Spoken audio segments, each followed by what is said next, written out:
All right, guys. So welcome back. Today we're talking about finding trig values using reference angles. And so the objective, I'll be able to find exact trig values with reference angles. So reference angles, we were finding them in the last few lessons. And so just to recall and have it in our notes, you don't have to write this part down because it was in your last notes. But if you feel like like for myself, I like to just have it there again so it's easily accessible because you will need to refer back to this. Then you should write it down. But recall a few things. One, that theta prime is how they represent the reference angle. And recall what a reference angle is.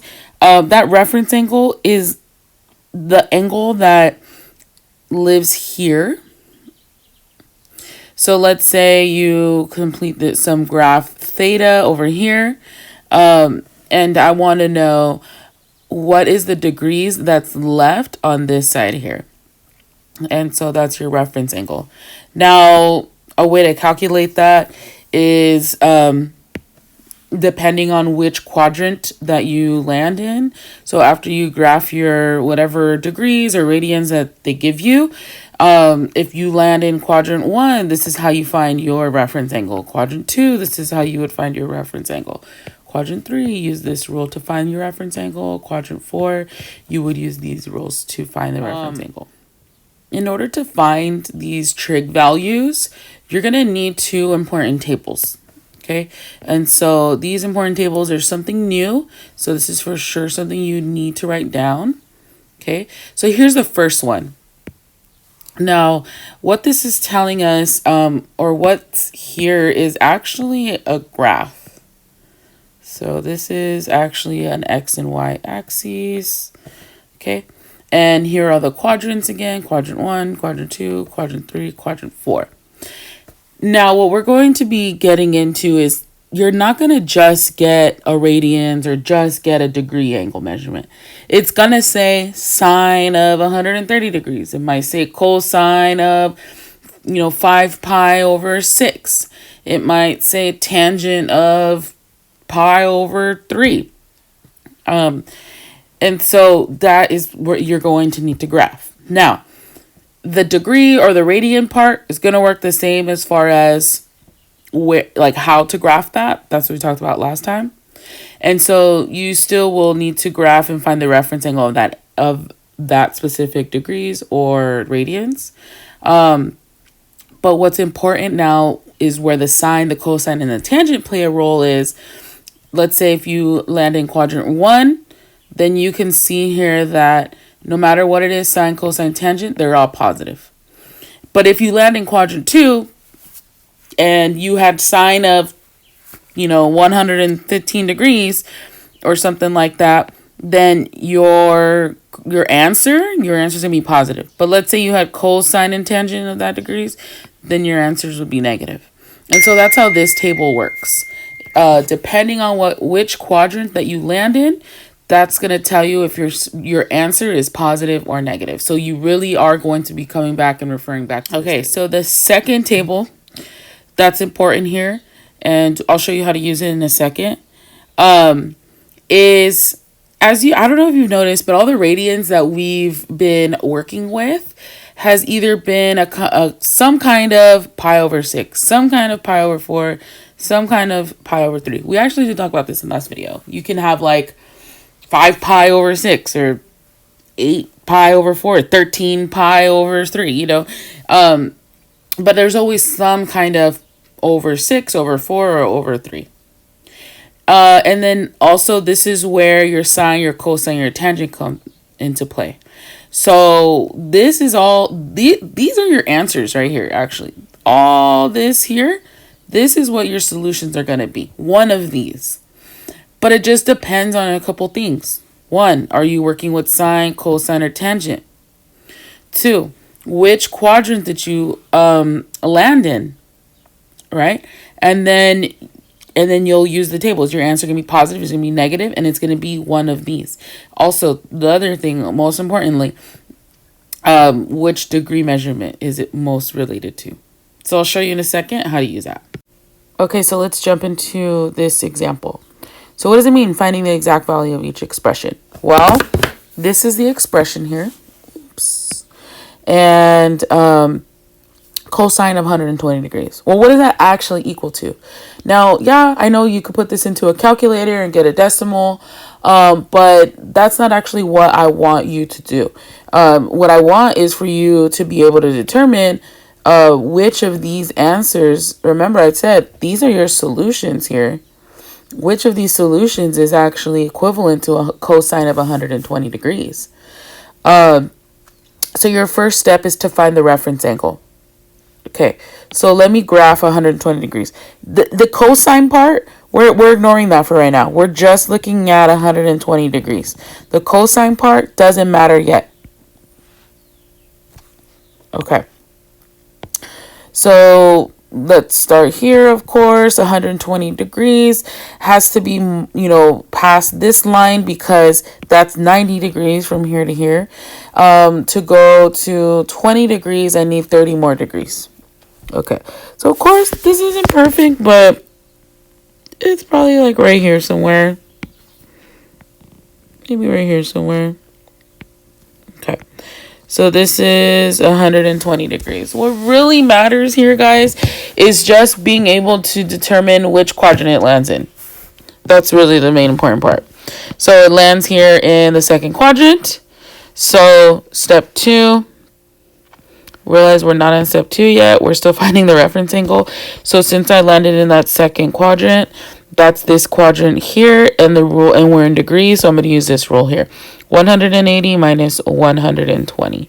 So 180 minus 120 is 60 degrees. So from here to here is 60 degrees. Okay. So far I have cosine of 120 degrees is equal to 60 degrees.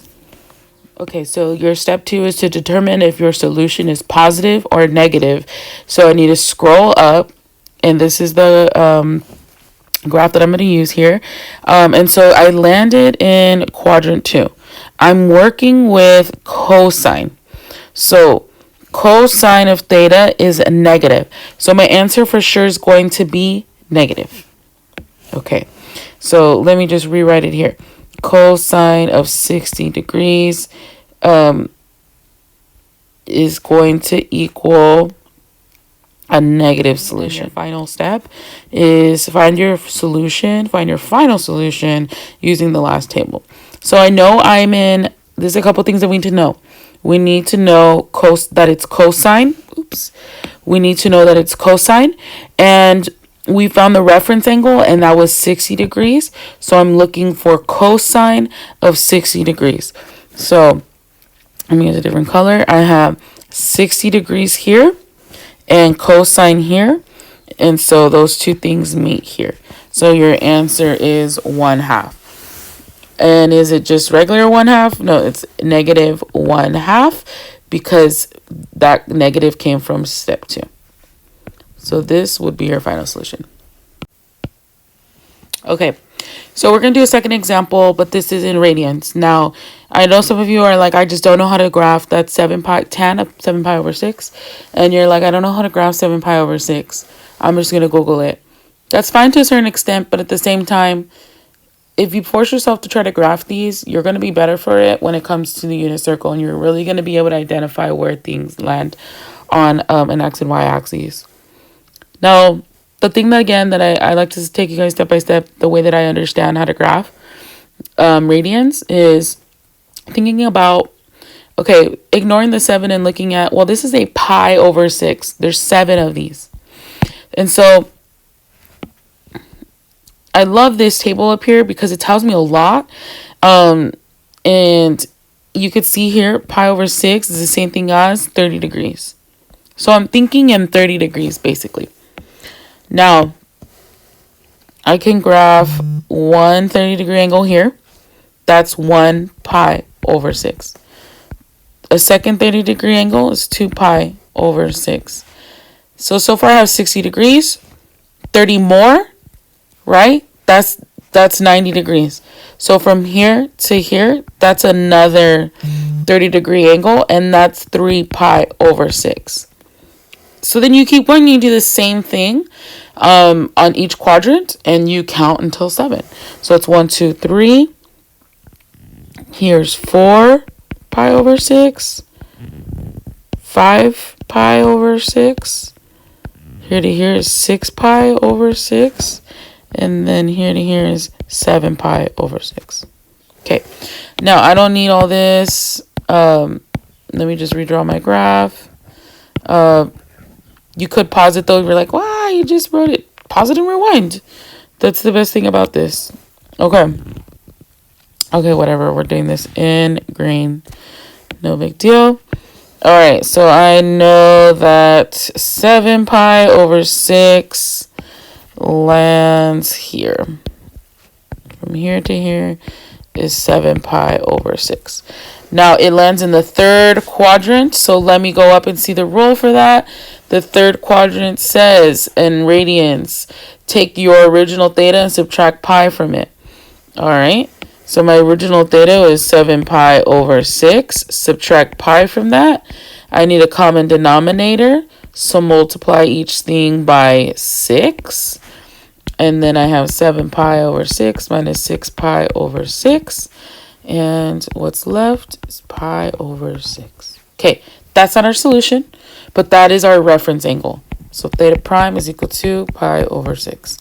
Now, our second step, determine if your solution is positive or negative. Okay, so again, now we'll come back to the original example given to us. We are working in tangent. Okay, and we landed in the third quadrant. So I'm come up here to this table. I'm at my third quadrant. I'm working with tangent, so my answer is going to be positive. So I know for sure my answer is going to be positive. I know for sure that tangent of pi over 6 is going to equal some positive solution. Do I need to leave that positive there? No, but if you need it. All right, third step, find your final solution using the last table. So again, I am going to look at tangent of pi over 6 in my last table. That's why this is really, really important to find your reference angle. Otherwise, that last table is not going to work for you and you're not going to be able to pick a solution. All right, so I already knew that I was working in pi over 6. So I'm here and I'm working with tangent. So my solution is this. Square root 3 over 3. And that's positive. That's my final answer. All right, guys. So I'll leave you a couple of examples, and then you can submit that onto Schoology. For second period, if I find good examples on Delta Math, then you'll complete them on Delta Math. I'll let you know and keep you updated. All right, guys. Here are your problems, and submit these on Schoology.